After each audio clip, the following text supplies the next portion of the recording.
Okay, so um, so this guy Joe, he's so Guinea, and I just love because I. It's funny because I always said I wonder why I love being around a bunch of Italian people. What I mean, I know we're Italian, but I guess it's because when my uncle had his funeral home, I didn't realize he was there. I didn't realize like all the guys that were there during my husband's, what's he? I don't want to say it. Time.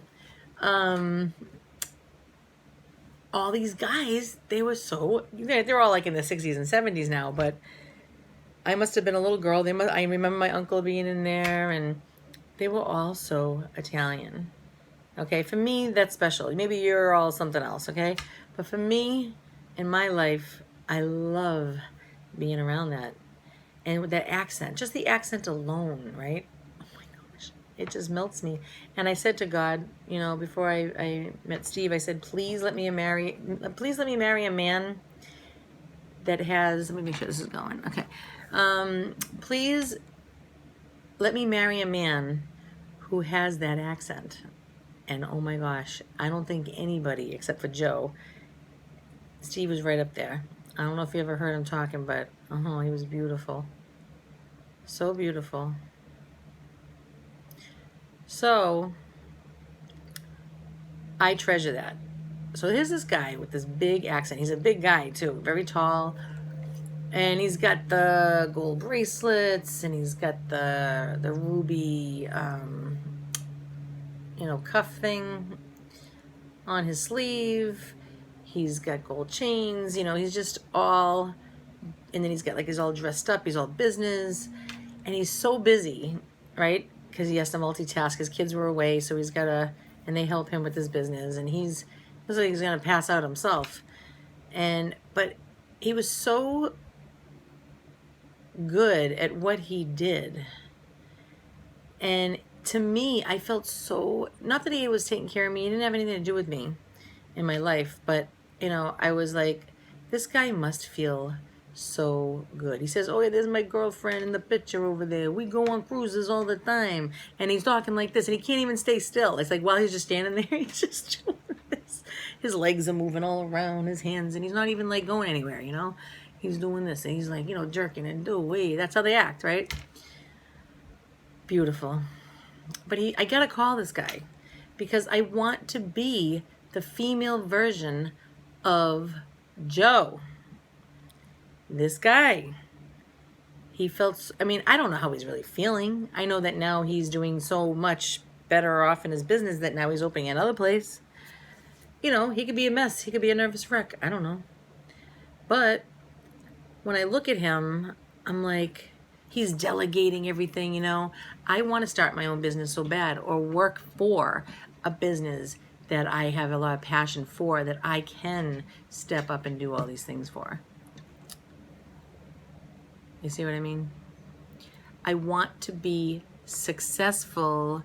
And I know Mother Teresa said that it's not about success, it's about faithfulness. And amen to that, and that's true. I'm just talking on this earth. This is how it's been constantly. So I'll be right back. Yikes. I thought the day was going to be comforted with close friends, but because my sister wanted to give me this sort of, I'll call it therapy, I don't know, auditing. It's wonderful, wonderful. But now she's gone. That was done. That was handled. That had to be done. Now it's like, this is the first time since Steve went with God that, which I hate saying, you hear the crow? I did feed him already. So,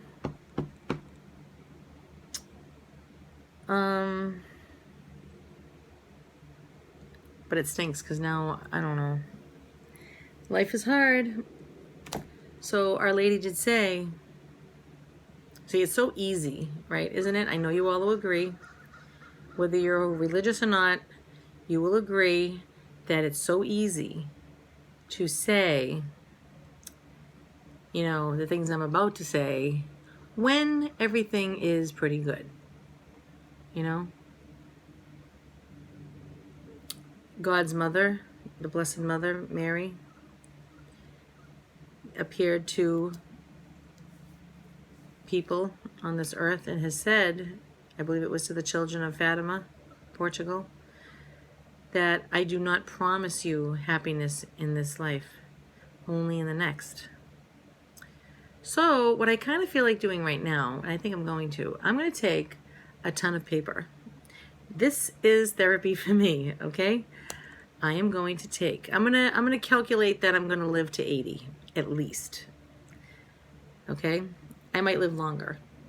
And if so, I'll have to whip out some more papers. If I'm approaching, 78, 79, I'm like, okay, I gotta do this again, then I'll do it. But I'm gonna estimate maybe 80 at least, okay?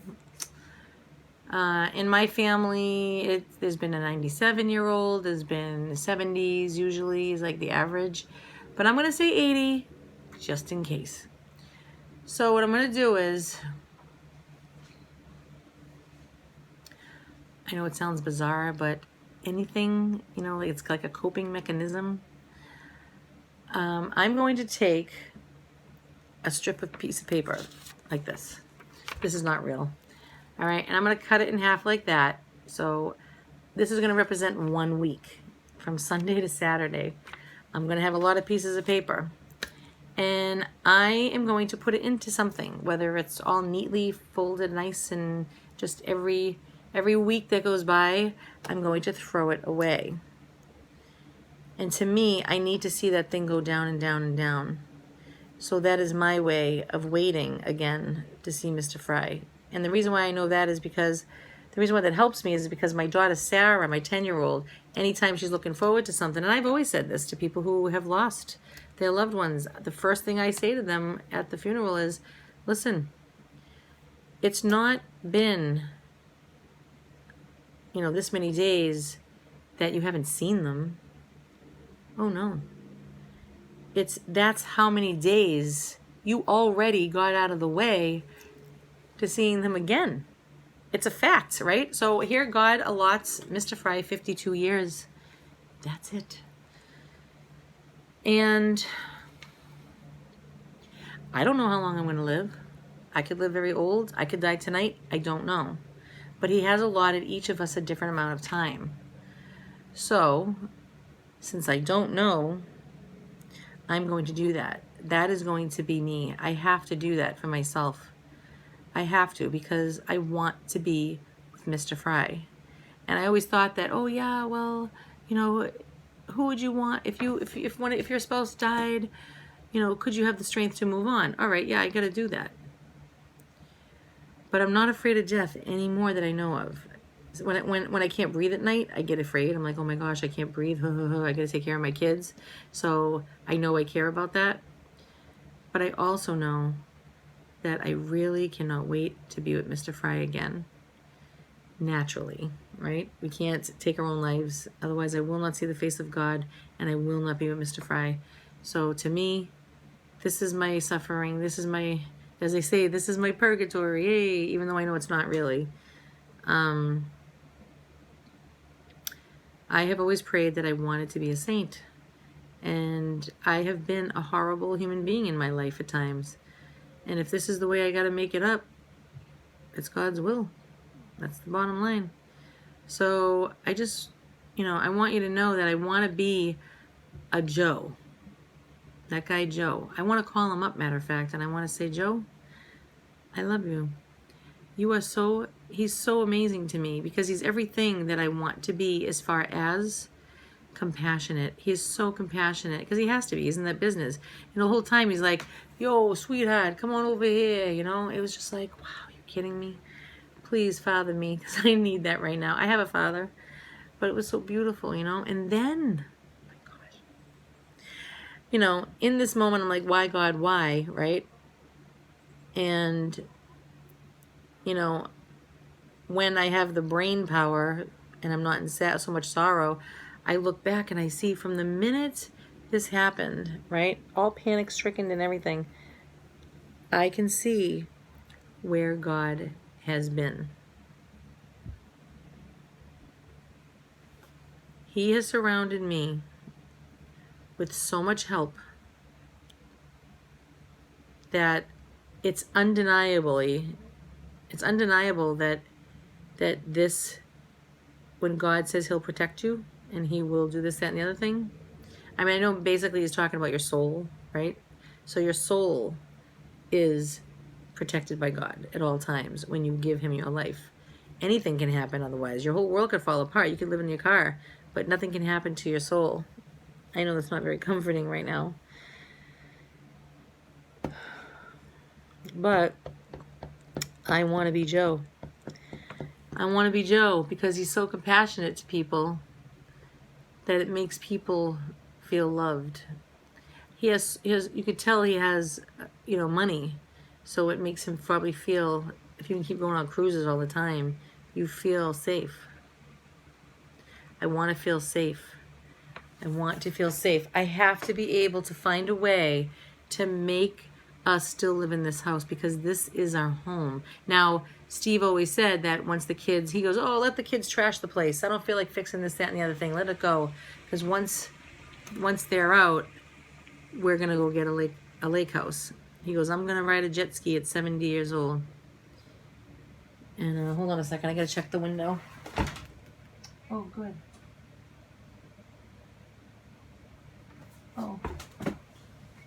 Oh, excuse me? Hi, did you get the things in the mail? Oh, thank you. The big envelope too, right? The big one? Yes. Thank you very much. See? I'm glad I said that because she says, oh, like this, like she didn't know. Those are important papers, boy, oh boy. Those are like the most important papers right now. So, knowing this man, he just gave me a vision, basically, of what it is that I know that I have. I have so much compassion upon the human race, okay? I get that part.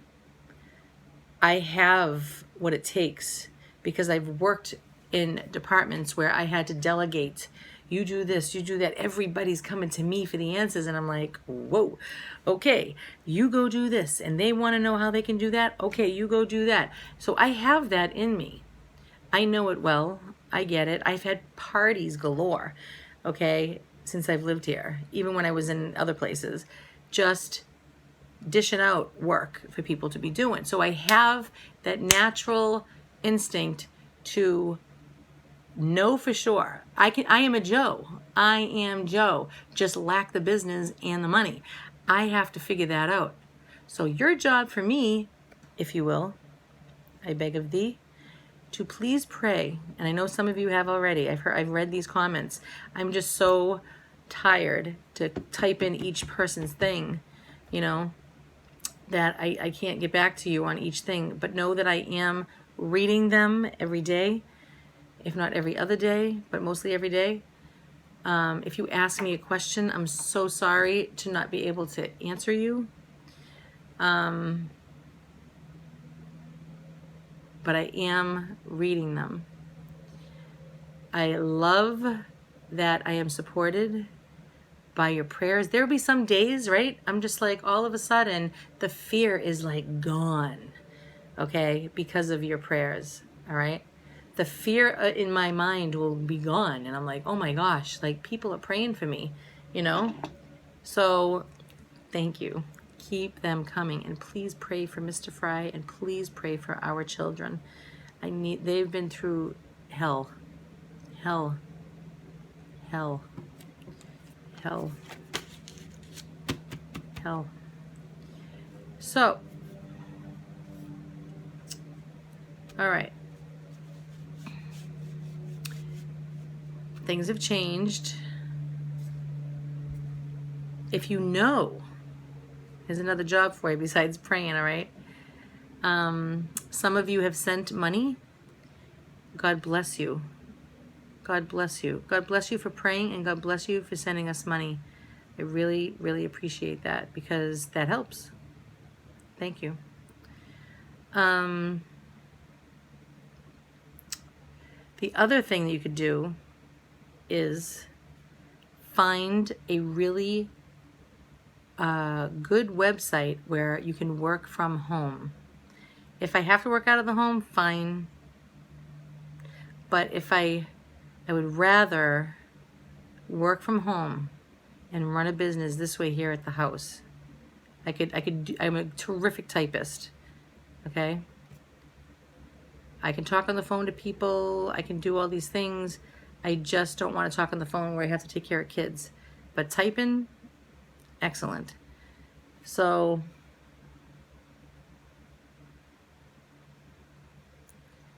if you can give me that information, you know of a company. Maybe they're far away and they need somebody like me to help them boost their company. I can do it. Excuse me. So, hustle and bustle. Yeah. All right. So, I guess that's it for now. I'm facing the music every day. And know each other's jobs. Know each other's jobs well. Try to live off one income. And if you're not, maybe you say, oh, but we need this. Try to downsize in things. Maybe you don't need, you know what I did? I went around my whole house and I just started throwing things out. It was so overwhelming to me. I'm like, I have to not only take care of my kids in this house, but I can't in a rabbit. How am I going to, I can't look at that. It's just another thing that I have to take care of. I can't, so I had to keep getting rid of it. My sister came over, everybody's helping me. Unbelievable. People from New York, you know, people from North Carolina, people from all over the place coming. Beautiful. This is the first moment. And as you heard, I get 2 phone calls already. So, know the person's job. So if you are living off 2 income, right? And you say, well, I got to pay these bills. Okay, try to downsize. You know, I still have to call cable and cancel the cable. I don't want it. I want it, but I can't. I gotta cancel Mr. Fry's motorcycle. I gotta cancel the van. All right, try to downsize and then take that money if you're still working and bank it and try to live off the 1 if it's possible. Downsize. So when and if you have to go through this, you will not have to make up 2 incomes. That would be terrifying, okay? That would be terrifying for me. And have all your paperwork. You got to have your Social Security cards. You got to have your marriage license. You got to have your birth certificates, everybody. You got to have originals for everything and copies. Make those copies. Put everything in folders like this. Okay? Put everything, label it, and then you put it into a filing cabinet inside one of these. Okay? Like that. So right now, I'm carrying around one of those big accordion type things. This has been my salvation, and I carry it in a bag. This whole thing right here has been my salvation. It's packed already in a week, all right? It's got everything. And so I put those folders in here, or marriage certificates, or TD, you know, your banks.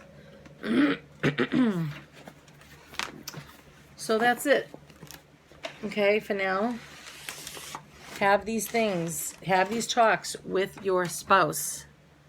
Because if you don't, you're going to be in trouble. All right? You're going to be in a little trouble, and it's going to hurt really bad. Because you just want to sit back and you want to be able to not, I mean, I was mourning no matter what. Nothing's going to stop me from that. People say, that's the other thing. You can't take time off. If you don't know your ropes with your spouse, get to it as soon as you hear that they died. Go home and figure it all out with a good friend, because you can't do it by yourself. I don't know how you would do that by yourself. I don't know. Then I would just probably be in my bed for like ever, just weeping until I could gather myself. But if you have really good friends and family around you to guide you, and you just say it, you say, I can't hear you. I can't think. All these people were here and they were like talking like adults should, and I should have been involved in that. But I felt like a little baby. I really did. I felt like a little tiny kid. I couldn't comprehend what they were saying. I could hear them, but it was like I couldn't it wouldn't go in. And every single day it started getting a little bit brighter in my brain. I didn't even ride my car for over a week. Yesterday was the first time I rode it up down the street like this, and then I went to the bank, and now tomorrow I'm gonna ride it, a long way away. Oy, oy, oy. I don't like this. I don't. I cannot believe it. I cannot believe it. I am facing the biggest fear I've ever had in my life. Every day I thought about it, and it's here. And I'm saying, are you kidding me? And now I'm watching like my friends and family, and they're with their husbands, and even my kid said it. He goes, wow, I didn't think to look at this father like this, but he was making his family hamburgers. And to him, that's amazing. Or if he sees a kid being bad to their father, he's like, how? He goes, even though I've done it, he goes, how can they do that? All right? It's sickening. My kids are fatherless. I am husbandless. I'm a widow. Isn't that crazy? Am I really saying this? See, I hear the words, but I don't believe it. I am a widow. How stupid does that sound? All right? It is totally insane. And I hate it. I hate it. I look at my beloved and I hate it. It's stupid. Are you kidding me? Are you kidding? I am so tired all the time, even though I get good sleep. It's so bad. So bad. And right now, you may not be going through this. So if I were you, you better just sit back like you're sitting on a beach. And you better be thanking God that right now you are well. Okay? Pretend you're sitting on the beach like this. With the sun shining and there's no worries. You think you have these worries, but they're really not worries. All right? Just sit back. Smile. That's what you got to do. Because I don't understand.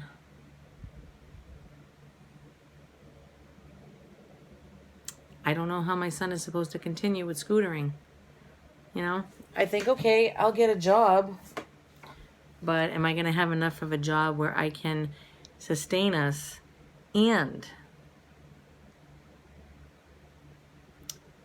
I drive him back and forth to all the places I ever did. They were really far.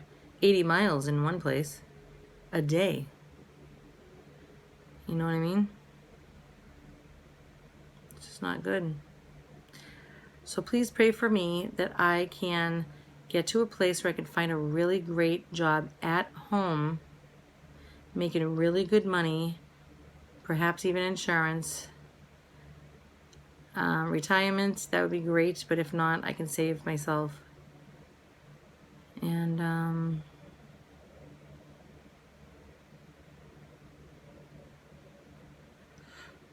that I can provide, that I can provide for my children's talents and the things that God has, I know so many people are going to say, trust God,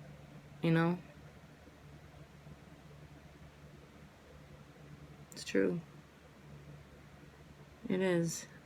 So tomorrow I'm calling it quits and I'm going to go visit my families and some friends. And I thank you for listening. And I pray that you are listening. Because if you're not listening, you're going to be in a hardship that could be avoided, okay? If you're afraid to face the music now, just remember that you won't have to face it later. You'll already know it. You'll already know it. And then when times come, you can sit back and mourn. People kept saying to me, don't do anything now, go mourn, Honey, you're going to mourn no matter what. Let me tell you that. No matter what, you are going to mourn.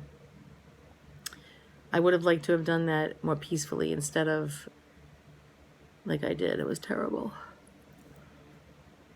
It's not so professional, I know. But I'm not getting paid for this to tell you this. This is free information, so I'm not professional yet. Someday, I hope. I thank you for all the subscribers that did subscribe to me while this is happening. I would have way rather have had the subscriptions that I've had with Mr. Fry here than no Mr. Fry and bumped it up. That bumped up pretty quick. Oh, another phone call. All right, I'll end this on this note. I love you guys. God bless you. And remember that God is good all the time.